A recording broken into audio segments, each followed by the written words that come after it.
भनेर लिएर हामीलाई अब त्यस्तै हो के अन्त नि बेलुका आउँदाखेरि आमा भन्न पाइन्थ्यो अलि तातो पानी राखेर टेसिलो हो हो हुन्न त्यो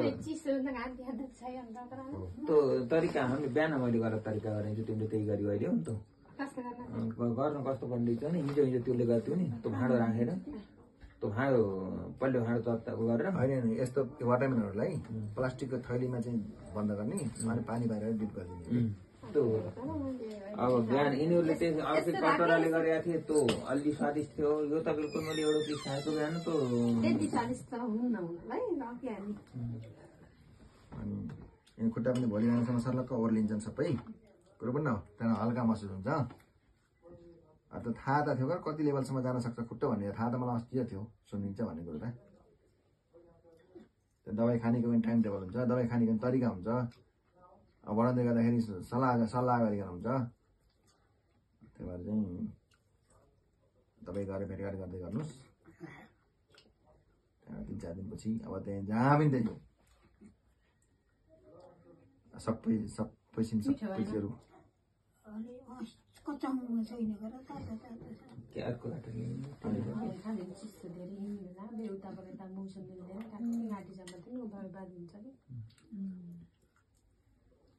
अब सबै सन्च भयो त्यो पेटा अलिकति पानी हो त पानी पनि 4 दिनमा 1 हप्ता 10 दिनमा सुक्छ अनि थोरै खाना हुन्छ शैलीरी के जे खाने मिल्छ बरु गाउँतिर लिएर हामीलाई के बरु कुरो न गाउँतिर लिएर हामीलाई गाउँकै चिज लिएर हामीलाई खाने कुरो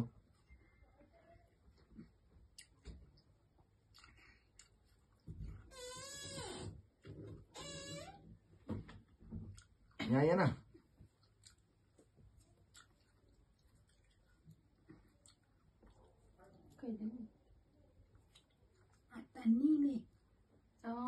भेरी गुड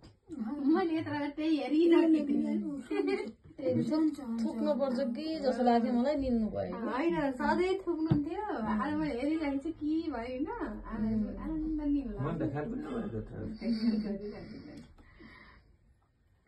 निल्न नसकेर यता थुक्नु थियो होइन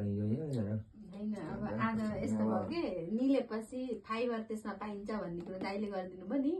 त्यो गरिसकेपछि आमालाई दिशा गर्न सजिलो हुन्छ भनेर त्यो आफूले त्यसरी निल्नु भयो कि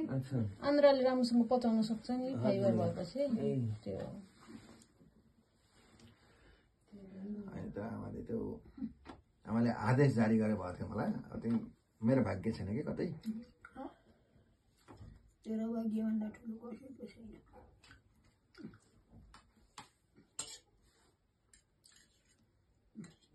आमा 8-10 वर्ष चाहिँ जसरी बचाउँछु भनेको थिएँ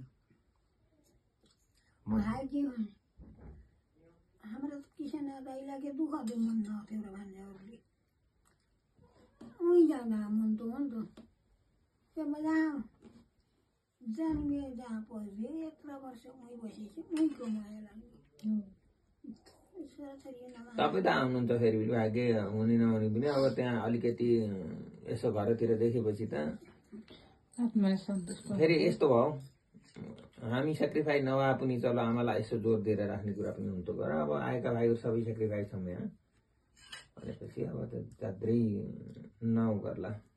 अब आउँदै आउन भन्दा चाहिँ अन्त कलाएर पठाउने कुरा पनि हुन्न होइन गर्दैन फ्यासिलिटी अब त्यही किसान दाइले मैरा मर्ने भन्नु त ढोकको त्यही छ अब कहिले मर्न पर्ने कहाँ हो त्यही धोको आमा धोको पुरा गरिदिन पाए हुन्थ्यो भन्दा हो बाँकी त जहाँ बस्ने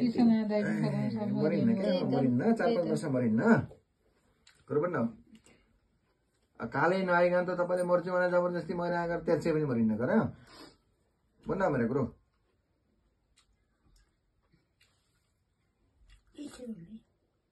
एकपल्ट ईश्वर पनि डराउलान् कि सोच्लान् नि रोग लाग्छ सन्चो हुन्छ त्यो त अब जसलाई नि भइरहन्छ नि छोडेछ आमा चाप दिनु पर्छ अहिले खानुहोस् न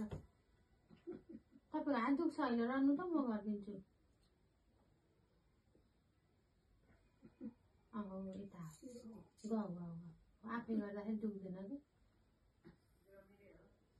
कि नचाँदा हेरेको मलाई आमाको कान दुख्छ नि डर लाग्छ आमा खानुहोस्